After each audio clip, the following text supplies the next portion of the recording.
Assalamualaikum warahmatullahi wabarakatuh. Waalaikumsalam warahmatullahi wabarakatuh. Innal hamdalillah nahmaduhu wa nasta'inuhu wa nastaghfir wa na'udzu billahi min syururi anfusina wa min sayyiati a'malina. May yahdihillahu fala mudilla lahu wa may yudlilhu fala hadiyalah. Nah, adapun kegiatan kita hari ini bertujuan untuk mendengarkan pemaparan dari Bapak Kepala Sekolah tentang visi misi sekolah. Ini mengiringi singkat waktu, saya serahkan kepada Bapak Kepala Sekolah untuk memaparkan visi misinya. Bismillahirrahmanirrahim. Assalamualaikum warahmatullahi wabarakatuh. Yang kami hormati Bapak Ibu Wakil Kepala Sekolah, saya hormati Bapak Ibu Ketua Program Harian, saya hormati Bapak Ibu para guru, Pak hadir, yang saya hormati para perpustakaan, saya hormati Bapak Ibu staf tata usaha. Pemaparan kami tentang visi misi sekolah, ya tentu ini menjadi tugas kami dan sekaligus kemarin kami menjadi program untuk kinerja kepala sekolah, ya tentu untuk memaparkan dengan visi misi sekolah, ya visi sekolah, ya ini Bapak Ibu, ya termasuk itu ya kan rumah guru hafal di Bapak Ibu guru semuanya bisa menghafal ini, semuanya bisa menghafal, ya apa visi SMK 1, ya menjadi SMK unggul berbasis kewirausahaan, ya, itu tadi berbasis kewirausahaan, berbudaya lingkungan, ya, sudah yang mengganggu lingkungan plastik lagi di anak-anak lempar di bawah, seandainya taruh di tempat sampai itu mereka lingkungan pusat perhatian, ini menjadi pusat perhatian Bapak Ibu, ya.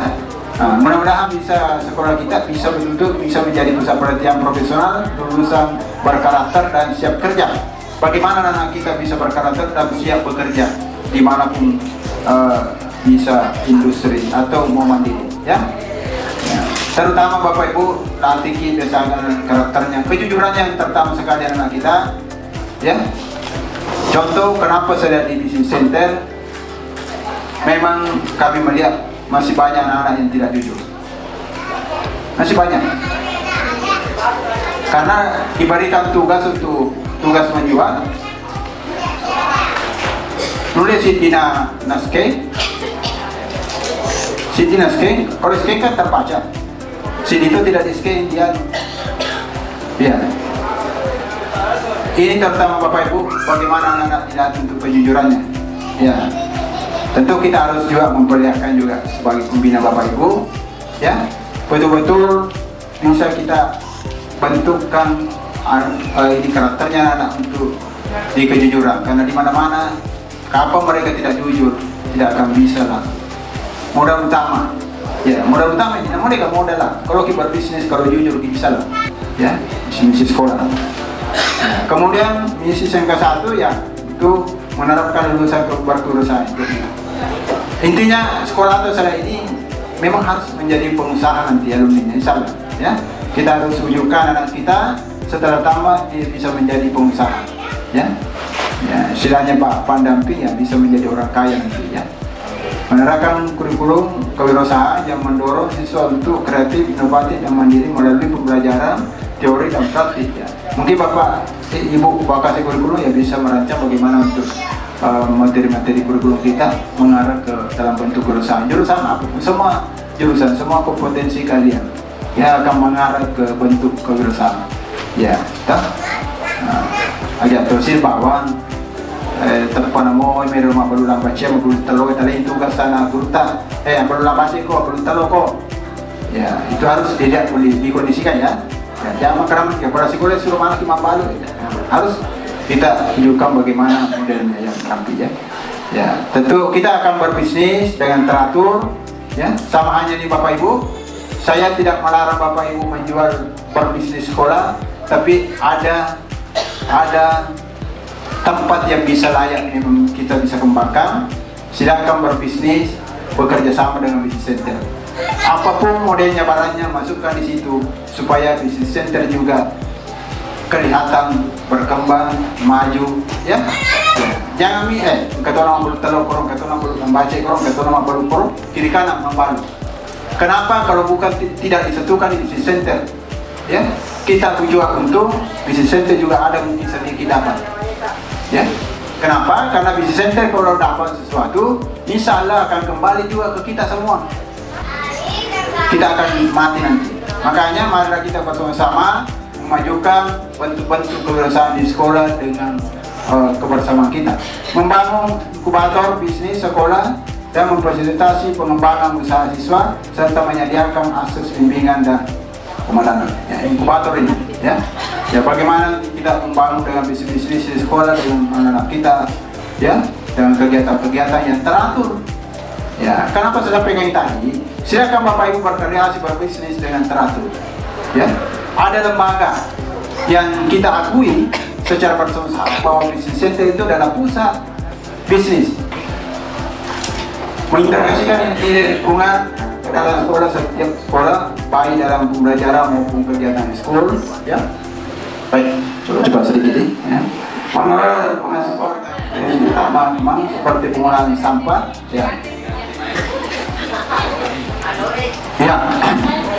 Ya, bagaimana pengolahan sampah, menghijaukan sekolah, ya, saya lihat semakaran kamu kan untuk tanah yang boleh tanah ini, kamu apa masalahnya di tanah ini apa di bolo ini kinsit itu zaman ini, ya 500 po itu, jangan boleh 300 po, 400 po ada yang kalanya, ya, tasnya lingkungan, ada yang 500 po na bagi-bagi karena warga ini kalisnya 500 to ya po alam jam tu mari langsung aja kita. Bismillahirrahmanirrahim. Assalamualaikum warahmatullahi wabarakatuh. Bapak pendamping yang saya hormati, sesuai dengan pertanyaan Bapak pendamping, tentunya kami sebagai kepala sekolah akan memberikan tanggapan. Sebagai kepala sekolah dalam persentase visi misi sekolah adalah yang pertama, penyusunan visi dan misi yang partisipatif. Dalam terukur proses penyusunan visi dan misi sekolah, kami melibatkan seluruh stakeholder sekolah mulai dari guru, tenaga kependidikan, siswa, orang tua hingga komite sekolah. Kami mengadakan serangkaian forum diskusi, rapat kerja, dan survei untuk menjaring aspirasi dan kebutuhan bersama. Bukti nyata berupa dokumen, notulen rapat, dan dokumentasi kegiatan. Yang kedua, sosialisasi visi dan misi yang komprehensif. Setelah visi dan misi ditetapkan, kami melakukan sosialisasi secara masif dan berkelanjutan melalui berbagai media dan kegiatan. Tujuannya adalah memastikan seluruh warga sekolah, stakeholder memahami, menghayati, dan memiliki rasa kepemilikan terhadap visi dan misi tersebut. Bukti nyata berupa spanduk dan baliho dan media sosial sekolah sesuai dalam rapat dan pertemuan serta slide presentasi. Yang ketiga, penerjemahan visi dan misi ke dalam program kegiatan sekolah yang konkret. Visi dan misi bukan hanya sekedar slogan, tetapi menjadi landasan utama dalam perencanaan pelaksanaan seluruh program dan kegiatan sekolah. Setiap program dan kegiatan harus berkontribusi secara langsung terhadap pencapaian visi dan misi. Bentuk nyata rencana kerja sekolah atau RKS dan rencana kerja anggaran sekolah atau RKS. Dokumen perencanaan ini secara eksplisit mengaitkan setiap program dan kegiatan dengan indikator pencapaian visi dan misi.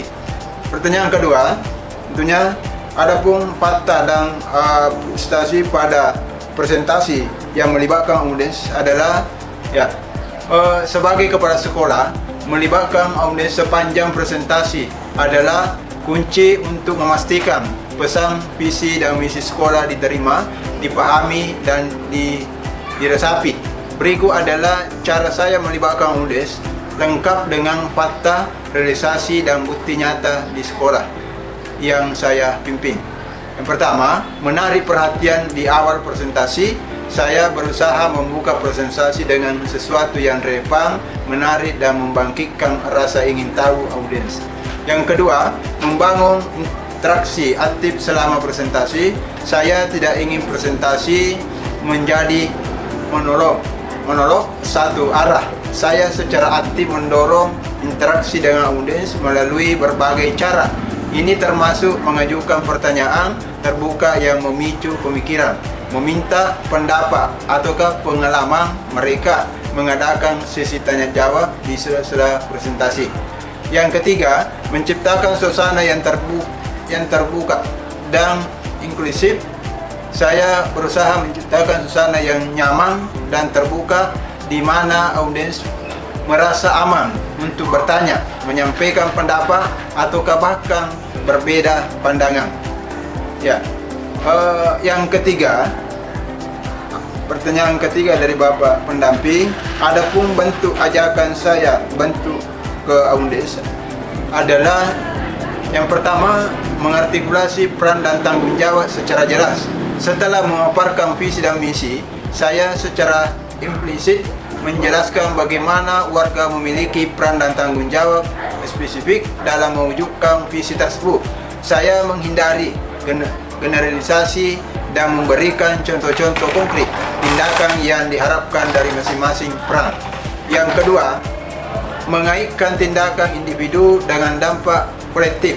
Saya selalu menekankan bahwa setiap tindakan sekecil apapun memiliki kontribusi terhadap pencapaian visi dan misi secara keseluruhan. Saya memberikan contoh bagaimana tindakan seorang guru dalam meningkatkan kualitas pembelajaran di kelas berkontribusi pada visi generasi unggul.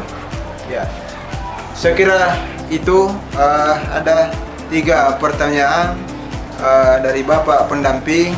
Mudah-mudahan tanggapan kami bisa memberikan perhatian, dan tentu berikutnya insya Allah sesuai dengan program-program kami yang melakukan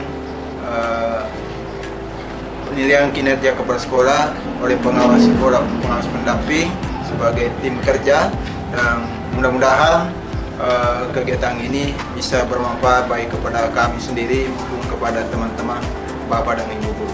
Demikian, wabillahi taufiq wa hidayah. Assalamualaikum warahmatullahi wabarakatuh.